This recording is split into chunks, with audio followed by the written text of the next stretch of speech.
Eto, subscription, pag-usapan na natin para maunawaan nyo. Kasi subscription company ang LiveGood, kailangan nyo maintindihan ng subscription. May internet ka ba sa bahay?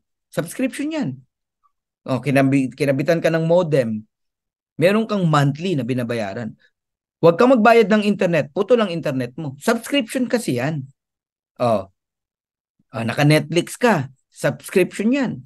May monthly ka dyan. Pag hindi ka nagbayad, puto lang Netflix mo. O, Disney Premium. Kami, naka-Disney Premium kami. Tinanggal namin ng Netflix eh.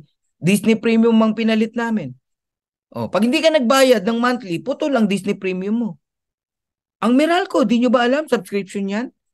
Huwag ka magbayad ng Meralco, ng kuryente. Puto lang kuryente mo. Naintindihan nyo na ngayon. Even ang cellphone mo.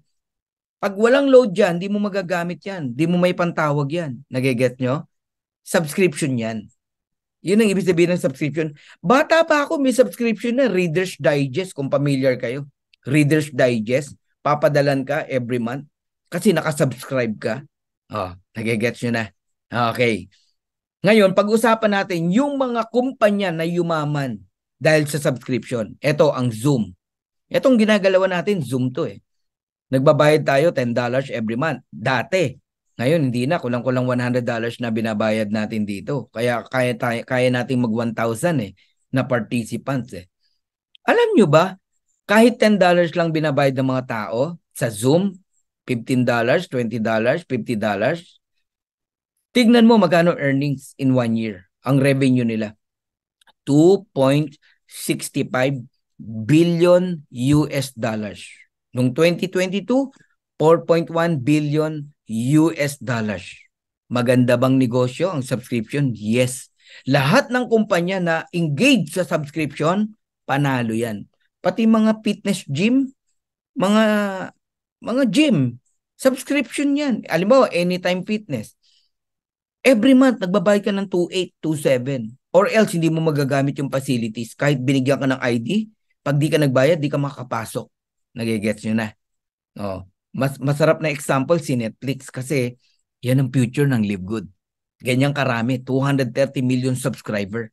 Isipin mo pag ganyan na karami ang subscriber ng LiveGood. Ngayon pa nga lang, may mga kumikita na. Ang Netflix nagsimula, konti lang din ang nakasubscribe. Now, ano ba tong Netflix? Ano ang service na binibigay? Entertainment. Nanonood ka lang dyan. Nagluluha na yung mata mo, ayaw mo pang tumigil kasi series yung pinapanood mo. Correct? Yung iba nga, paulit-ulit na lang yung palabas dyan.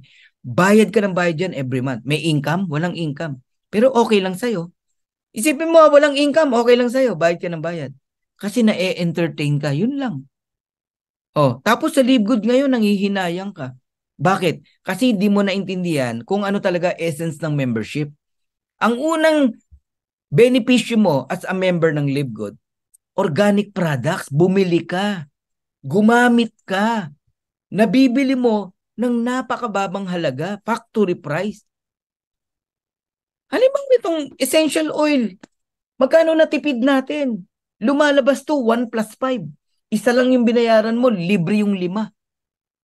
Sipin mo yun? Yun yung essence ng club membership.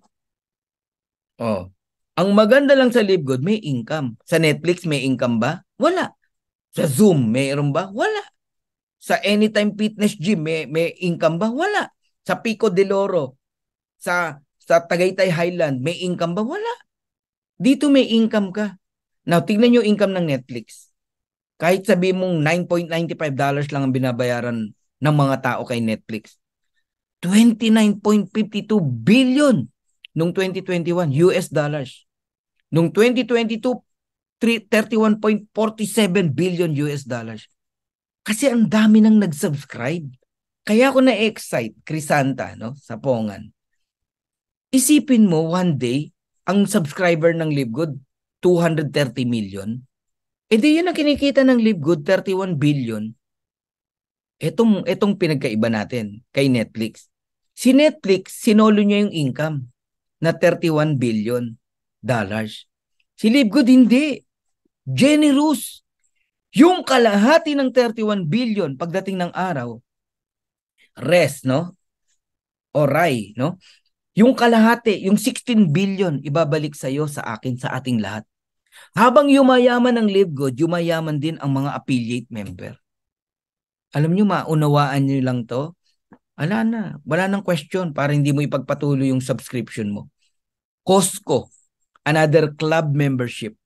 59 million members household. 107 million card holders. 88% worldwide renewal rate. Ang taas. Ibig sabihin, sila din hindi perfect, no? May 12% na hindi na nagre-renew ng kanilang subscription sa Costco. Kaya, meron ba sa inyo na hindi nagtutuloy? It's normal. Ganun po talaga.